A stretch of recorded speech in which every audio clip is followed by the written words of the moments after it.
later, we all become aware of the passing of the years. But every now and then, we get a sharp reminder that time is moving on rather quicker than we expected. This happened to me last month when we celebrated our 40th wedding anniversary. I was very touched that so many of you were kind enough to send messages of good wishes. There is no point in regretting the passage of time. Growing older is one of the facts of life, and it has its own compensations. Experience should help us to take a more balanced view of events and to be more understanding about the foibles of human nature. Like everyone else, I learn about what is going on in the world from the media. But I'm fortunate to have another source of information. Every day, hundreds of letters come to my desk, and I make a point of reading as many of them as I possibly can. The vast majority are a pleasure to read. There are also sad ones from people who want help.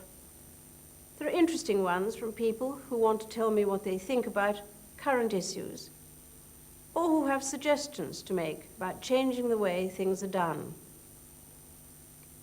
Others are full of frank advice for me and my family, and some of them do not hesitate to be critical. I value all these letters for keeping me in touch with your views and opinions. But there are a few letters which reflect the darker side of human nature. It is only too easy for passionate loyalty to one's own country, race, or religion, or even to one's favorite football club, to be corroded into intolerance, bigotry, and ultimately into violence. We have witnessed some frightening examples of this in recent years.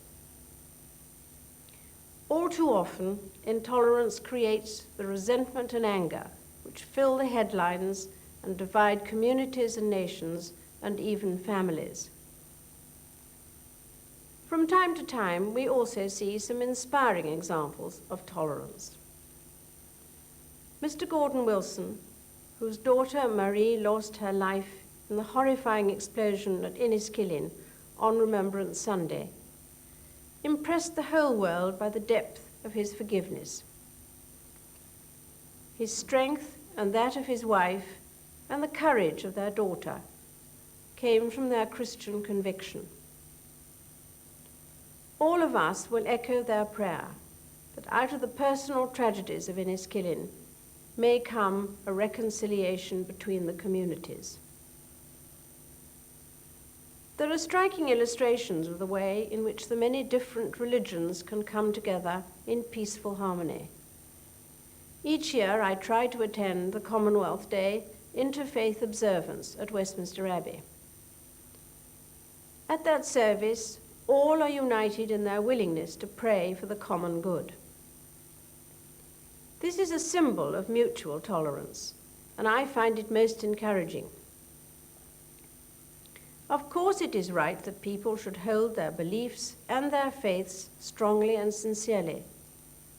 But perhaps we should also have the humility to accept that while we each have a right to our own convictions, others have a right to theirs too. I'm afraid that the Christmas message of goodwill has usually evaporated by the time Boxing Day is over. This year, I hope we will continue to remember the many innocent victims of violence and intolerance and the suffering of their families. Christians are taught to love their neighbors, not just at Christmas, but all year round. I hope we will all help each other to have a happy Christmas, and when the new year comes, resolve to work for tolerance and understanding between all people. Happy Christmas to you all.